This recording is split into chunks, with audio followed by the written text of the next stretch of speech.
Welcome to a special episode of the Kit Base. I had never really planned of doing a kind of an out-of-box review like this. I'm not really a huge fan of them, but my fiance bought this for me for Christmas, and I'm just pretty much in love with it, and I thought that I really had to do an episode on it, since a lot of you out there are likely interested in this just as much as I am.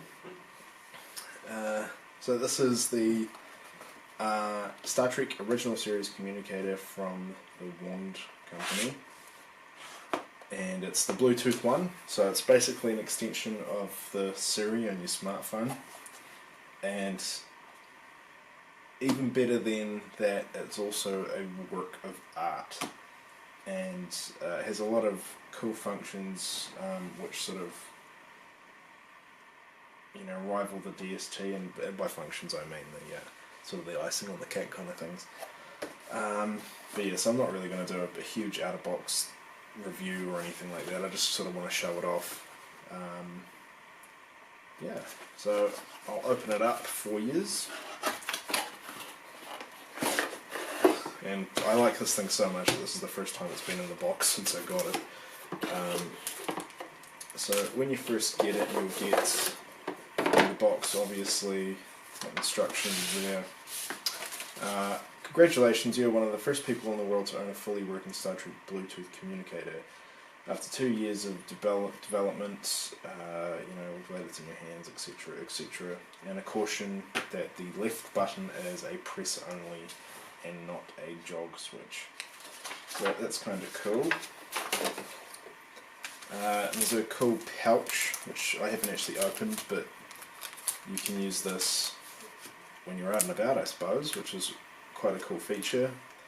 It's not just Velcro, just like it was in the series, so that's an interesting. It's kind of embossed as well. It's got the logo and USS Enterprise standard issue communicator. Don't know if you can see that or not, but that's quite cool. And the instructions are in a really cool leaflet sort of design, and actually first there's a really cool image, and I don't have a monitor, so I'm guessing what you can see here, but a cool CGI representation of what looks like auxiliary control. Actually no, it's the briefing room, with communicator artwork, which is really nice, and the instructions are on the reverse. They're pretty basic. It doesn't take long to get the hang of. So that's that. So this is actually quite cool. It's not like metal, it's just a plastic box. Standard issue communicator, and the thing I like most about this box is it says on the copyright and all the details about it. They've done it in a classy way, and have actually said property of Starfleet, standard issue communicator, and it's also got in the small print some recognisable number groupings as well. The Wand Company in England, so it's really fantastic. Nice weight to it, and on Christmas morning I sort of broke into this, and it's a really nice work of art. Really nice metallic. It's got really nice dense foam packaging as well.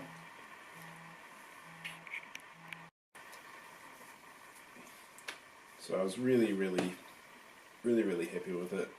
I did get the DST communicator years ago with it had the metallic antenna as well, and a lot of releases had the plastic one. And I thought that was really quite nice back in the day, but I mean this is quite amazing. So the base for it is a really nice piece of aluminum, I guess, with really nice engraved detail, and the stand, which I did have a little bit of trouble with.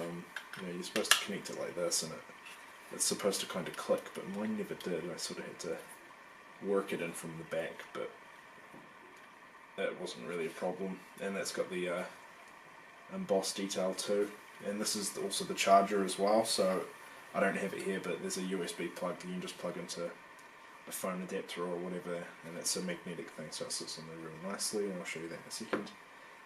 But here is the actual communicator. So here we are a little bit closer, and as you can see, the thing looks just gorgeous.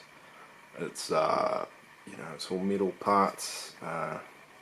It's metal down the side here. Reminded of that Deep Space Nine episode where Dex comments on the black finish and the silver highlights. That was the reaction I had when I got it.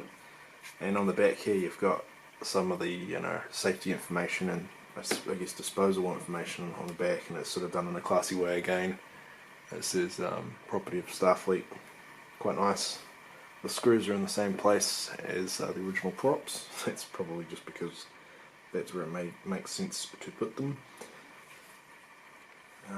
Yeah, really, really nice. And the moulded detail, sort of leather-like detail on here is really quite nice too. And definitely outclasses the Diamond Select one.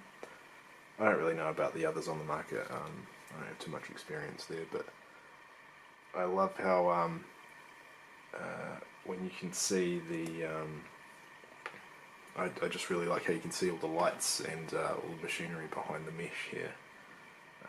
Quite similar to my Diamond Select one, and my DST one does have the metal antenna, which I sort of I tried to get that one instead of the plastic one. I'll do a side by side shortly. So we'll open it up,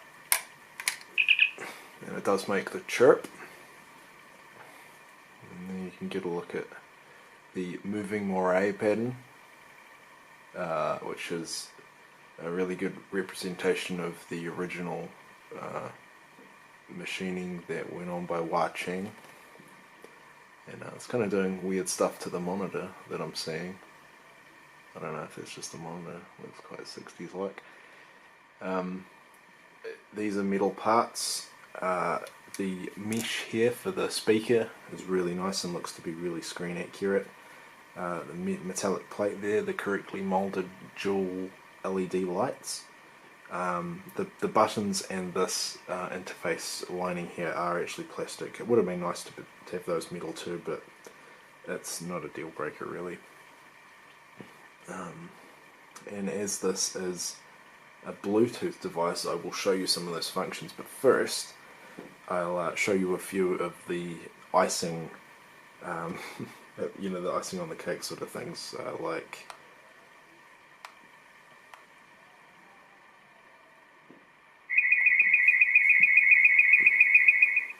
looks quite cool, sound effects and things.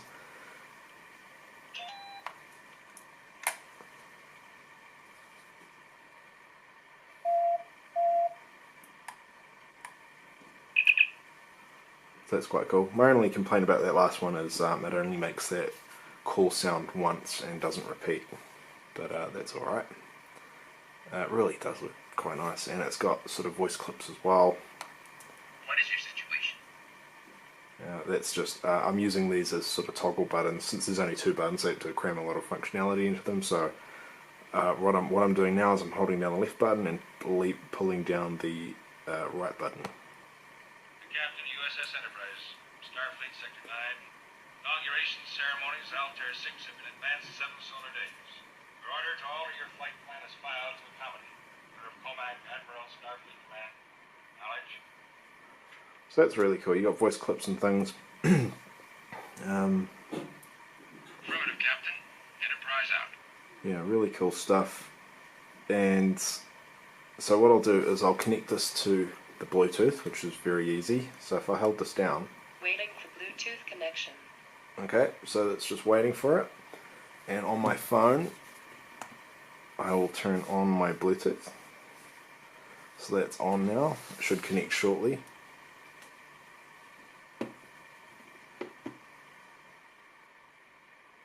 Connected. Right, now it's essentially an extension of my phone, and I can use it as such as well. So, right, so I'm going to send a text. Voice command. Send text message to Luke. What do you want to say to Luke? He's dead, Jim. Your message says, he's dead, Jim. Ready to send it? Send. I'll send your message.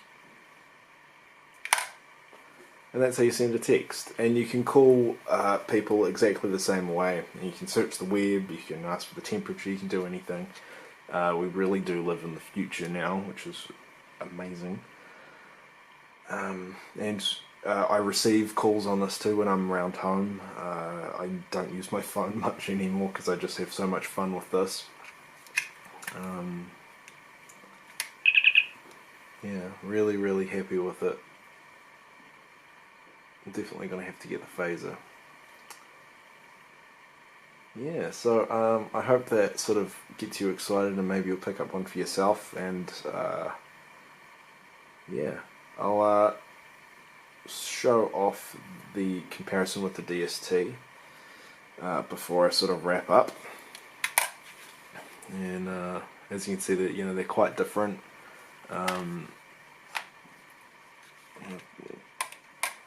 The DST one doesn't have any batteries in it anymore, but the difference really is night and day. Plastic key, and just this one looks like a real thing. And cool function is this antenna doesn't fall down, whereas you've got quite a bit of play there. I really like that. You can sort of be on phone calls, you can be outside, and because when this closes, that ends your call. So it's important. So yeah, I think we might go to the wrap up. Right, so thanks for watching, everybody. I hope you like that sort of interesting episode of the kit base. It's not really a model kit, but it's something so cool that I had to share it with you guys. And since I think it's fairly new out, I thought a lot of you would really appreciate a wee look at it in high definition. So let me know what you think. Tell me if you're going to go buy one. If you have any questions about it, I should be able to answer them, no problem.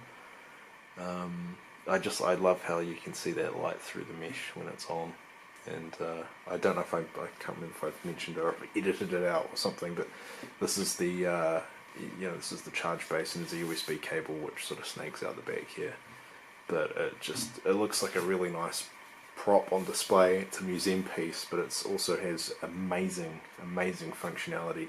I can't believe how much use I've got out of this thing already, and it's just so pretty to look at.